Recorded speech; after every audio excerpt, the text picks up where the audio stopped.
Perkenalkan, nama saya Stephen P. Babo dari Fakultas Perikanan dan Ilmu Kelautan, Prodi Ilmu Kelautan. Di sini saya akan menjelaskan tentang tugas kimia dasar yang diberikan oleh Bapak dosen atau Miner Antonius Rumengan. Yang pertama tentang perkembangan teori atom. Namun sebelumnya itu saya akan menjelaskan tentang apa pengertian atom. Atom sendiri adalah partikel-partikel kecil yang tidak dapat dibagi-bagi. Atom pertama kali ditemukan oleh dua orang filsafat yang berasal dari Yahudi, yang yaitu Leucippus dan Democritus. Mereka menemukan pada tahun 450 sebelum Masehi. Dua orang filsafat ini mereka mengatakan bahwa atom berasal dari bahasa Yunani, yaitu atomos yang berarti tidak terbagi. Nah, teman-teman, hal yang perlu diingat, atom-atom dalam keadaan menyendiri tidak memiliki sifat-sifat tertentu seperti massa jenis, daya hantar listrik, titik didih, lele, dan sebagainya.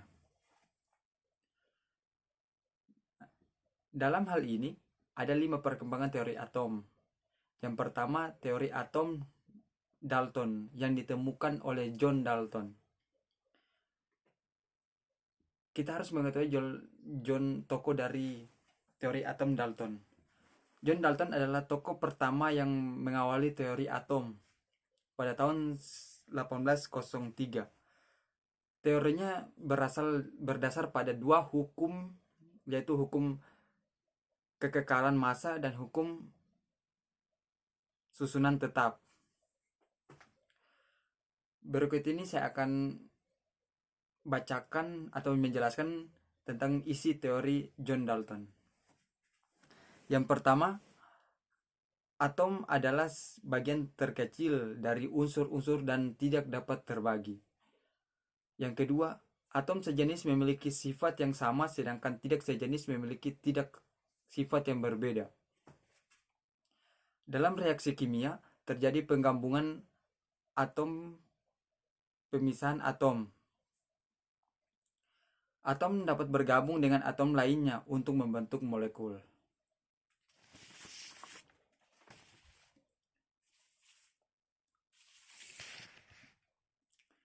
Namun dalam teori yang dikembangkan oleh John Dalton masih terdapat beberapa kekurangan. Nah, di sini ada 3 kekurangan dalam teori John Dalton. Yang pertama, tidak bisa menggambarkan bagaimana cara atom saling bergabung. Yang kedua, atom unsur yang satu dan yang lainnya tidak bisa dideskripsikan. Yang ketiga, hubungan senyawa antara larutan senyawa dengan daya hantar arus listrik tidak bisa dideskripsikan. Ini adalah merupakan teori yang dikemukakan oleh John Dalton. Yang kedua, teori atom Thomson yang ditemukan oleh Sir Joseph John Thomson. Pada tanggal 1897, Thomson menemukan partikel yang bermuatan negatif yang disebut dengan elektron. Teori Thomson ini berasal dari penemuan tabung katode oleh William Crookes. Thomson mengembangkan penelitiannya tentang sinar katode di laboratorium Cavendish. Thomson dalam penelitiannya menemukan bahwa sinar katode itu adalah sebuah partikel. Thomson menyatakan bahwa sinar katode termasuk dalam partikel penyusun atom yang memiliki muatan negatif, sehingga yang sekarang disebut dengan elektron. Berikut ini adalah teori Thomson yang sekarang disebut dengan Berikut ini adalah inti dari teori Thomson. Nah, di sini saya akan bacakan atau menjelaskan tentang inti dari teori yang dikemukakan oleh Thomson. Yang pertama adalah atom bukanlah bagian terkecil dari suatu zat. Ini menurut teori Thomson. Yang kedua, massa elektron atom lebih kecil dari massa atom. Yang ketiga, secara keseluruhan atom bersifat netral. Yang keempat, atom dengan muatan positif akan tersebar secara merata, kemudian atom itu dinetralkan oleh elektron-elektron yang tersebar di antara muatan positif. Nah, dari teori yang dikemukakan oleh atom Thomson ini adalah merupakan penyempurnaan dari teori yang sebelumnya, yaitu teori John Dalton. Namun dari kedua teori yang dikemukakan oleh dua filsafat ini masih terdapat juga kekurangan. Yang pertama,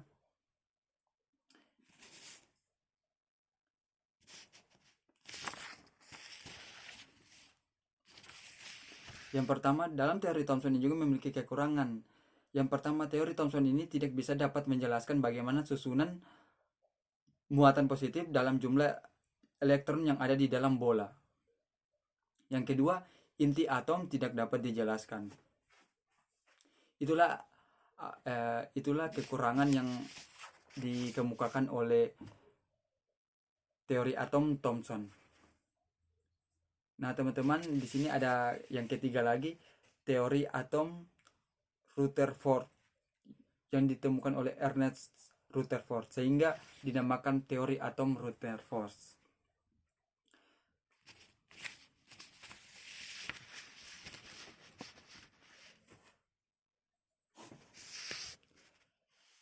Teori atom Rutherford menemukan inti atom pada tahun 1910. Inti atom memiliki jari-jari yang lebih kecil daripada jari-jari atomnya. Teori Rutherford berasal dari eksperimen pembakaran inti atom lempengan emas dengan partikel alfa. Eksperimen ini dinamakan dengan Geiger-Marsden. Di sini saya akan membacakan lagi tentang garis besar yang terdapat dalam teori Rutherford. Yang pertama, atom terdiri atas inti atom yang bermuatan positif dan dikelilingi elektron negatif. Atom bersifat netral karena muatan positif sebanding dengan muatan negatif. Yang ketiga, gaya sentripeta pada elektron terbentuk oleh gaya tarik-menarik antara elektron dan gaya inti atom. Sebagian besar volume atom adalah ruang kosong. Namun lagi-lagi ditemukan pada teori atom Rutherford ini masih ada kekurangan lagi. Di sini saya akan baca kekurangan yang tentang teori Rutherford. Terdapat hanya dua saja. Yang pertama, teori ini tidak bisa mendeskripsikan cara rotasi dari inti atom dan dari elektron. Tidak bisa mendeskripsikan spektrum garis yang ada pada atom hidrogen. Dari ketiga ini masih terdapat lagi teori sehingga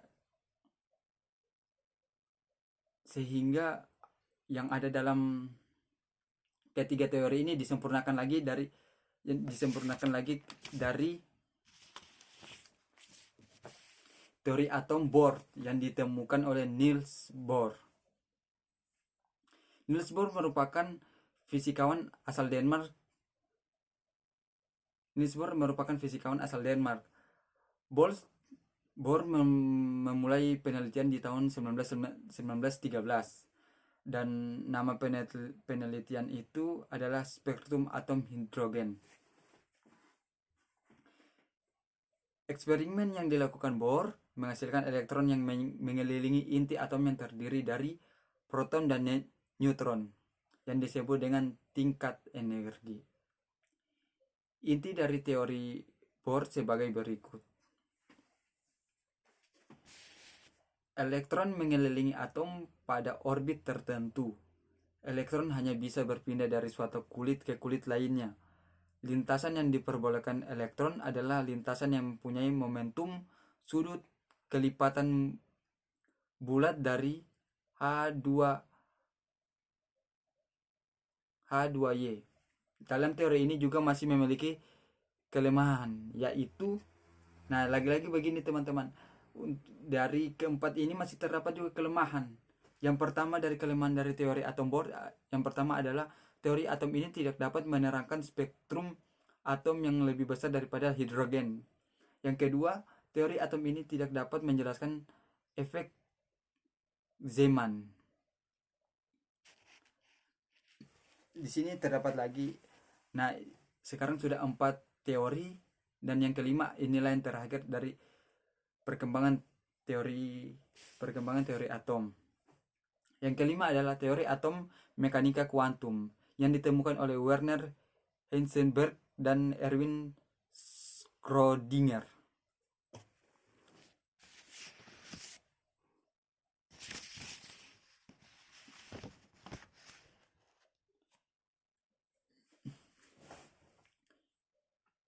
Nah, di sini sebelumnya kita harus mencari tahu dulu siapa sih Erwin Schrödinger ini. Erwin Schrödinger ini merupakan fisikawan dari Australia. Menurut Louis de Broglie, yaitu elektron bukan hanya sekedar sebagai partikel tetapi juga sebagai gelombang. Nah, ini berbeda dari sebelum-sebelumnya. Teori atom mekanika kuantum bisa dikatakan sebagai teori paling mutakhir dari beberapa teori atom yang sudah dikembangkan. Nah, ini dari yang saya searching, dari keempat teori sebelumnya, teori atom mekanika kuantum ini yang ditemukan Werner Heisenberg dan Erwin Schrödinger adalah yang paling mutakhir daripada keempat teori yang lain.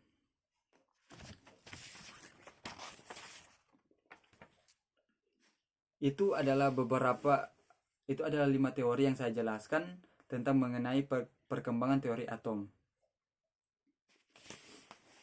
Yang kedua, partikel dasar penyusun unsur dan nomor atom. Ada beberapa partikel dasar penyusun atom, yaitu yang pertama proton. Apa sih proton itu? Proton adalah partikel penyusun atom yang bermuatan positif dan memiliki massa sebesar massa hidrogen.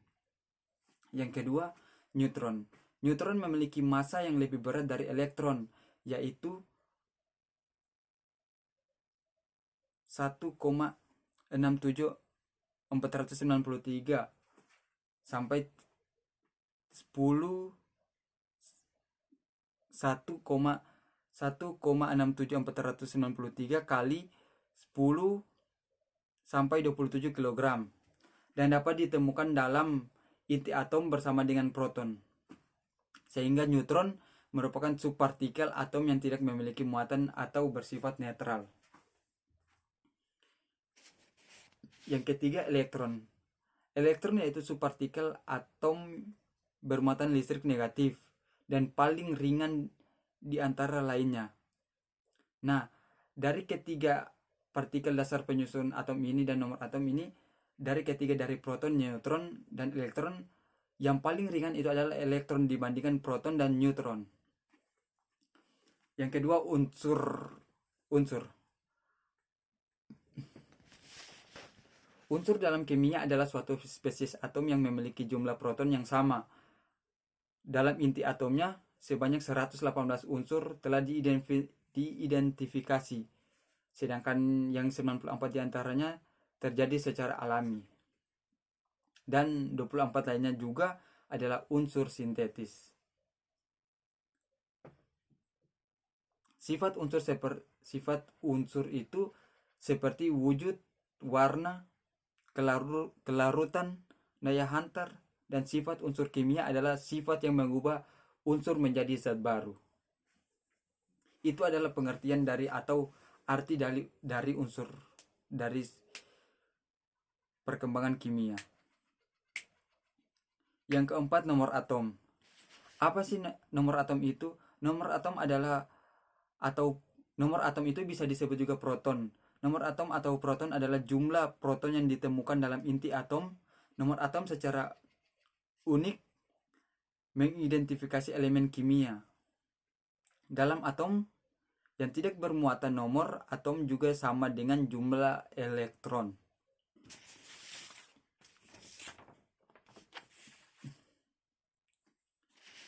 Yang kelima, bilangan kuantum. Bilangan kuantum adalah bilangan yang mengatakan kedudukan atau posisi elektron dalam atom yang mewakili suatu nilai, menjelaskan kualitas kekal dalam sistem dinamis. Bilangan azimut ada 4. Nah, teman-teman, sini ada 4 jenis bilangan kuantum, yaitu yang pertama bilangan kuantum utama yang disimbolkan dengan n. Yang kedua bilangan kuantum azimut. Yang ketiga bilangan kuantum magnetik, dan bilangan kuantum spin. Dari bilangan kuantum ini kita harus mengetahui apa fungsi dari bilangan kuantum ini. Nah, di sini saya akan menjelaskan apa sih fungsi dari bilangan kuantum ini. Fungsi dari bilangan kuantum sendiri adalah menggambarkan sifat elektron dalam orbital, menentukan sifat energi utama, bentuk orbital, orientasi orbital, dan spin elektron. Setiap bilangan dapat memiliki satu atau lebih bilangan kuantum. Nah, di sini lagi terdapat bilangan kuantum. Bilangan kuantum ini terbagi lagi atas 4. Yang pertama, bilangan kuantum n, bilangan kuantum utama yang disimbolkan dengan n. Arti dari bilangan kuantum utama adalah menunjukkan kulit atomnya. Yang kedua, bilangan kuantum azimut yang disimbolkan dengan I, yang menunjukkan bawah, submit, dan bentuk orbital. Yang ketiga, bilangan kuantum magnetik yang disimbolkan dengan M, menyatakan bahwa orientasi orbital dalam ruang. Yang keempat, bilangan kuantum spin yang disimbolkan dengan S, menunjukkan spin atau orientasi elektron. Yang keenam, tentang konfigurasi elektron. Mungkin teman-teman akan bertanya apa pengertian dari konfigurasi elektron. Kita harus mengetahui apa konfigurasi elektron itu. Nah, konfigurasi elektron ini adalah susunan elektron-elektron pada sebuah atom, molekul, atom struktur fisik lainnya. Di sini terdapat 3 aturan yang digunakan dalam penulisan konfigurasi elektron. Yang pertama, prinsip Aubal, asas larangan Pauli, dan kaidah Hahn. Fungsi dari konfigurasi elektron berguna untuk melihat susunan elektron dari suatu atom yang dapat sebagai unsur untuk menentukan sifat dan karakteristik dari unsur tersebut.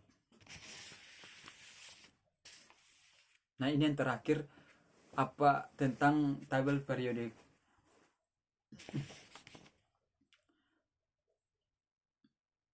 Kita harus mengetahui apa itu tabel periodik. Tabel periodik juga ternyata dikenal sebagai tabel periodik unsur. Nah, dari tabel periodik ini memiliki pengertian tentang tampilan tabular dari unsur-unsur kimia, fisika, dan ilmu-ilmu lainnya. Dan umumnya dipandang sebagai ikon dari kimia. Ternyata tabel periodik ini merupakan dipandang sebagai ikon kimia dan juga bisa dipakai dalam unsur-unsur fisika. Perkembangan sistem periodik unsur dimulai pada tahun 1789 oleh Anthony Harusier yang berhasil mengelompokkan 33 jenis unsur berdasarkan sifat kimianya.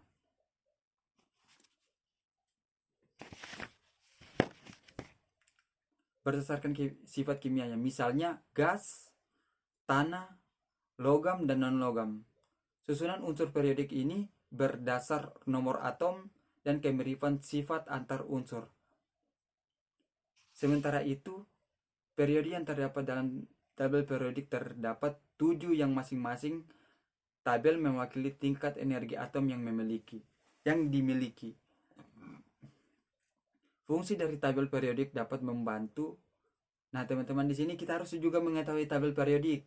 Nah, pertanyaannya apa fungsi dari tabel periodik? Fungsi dari tabel periodik ini tentang tabel periodik dapat membantu mengetahui nomor atom. Nah, fungsi dari tabel periodik ini kita dapat mengetahui nomor atom, tentang konfigurasi elektron, dan kita dapat mempelajari setiap sifat-sifat unsur beserta ketentuannya. Nah, teman-teman, terima kasih. Ini adalah penjelasan saya tentang beberapa materi yang telah diberikan oleh Bapak Minar. Dan sekian, terima kasih atas waktunya. Shalom.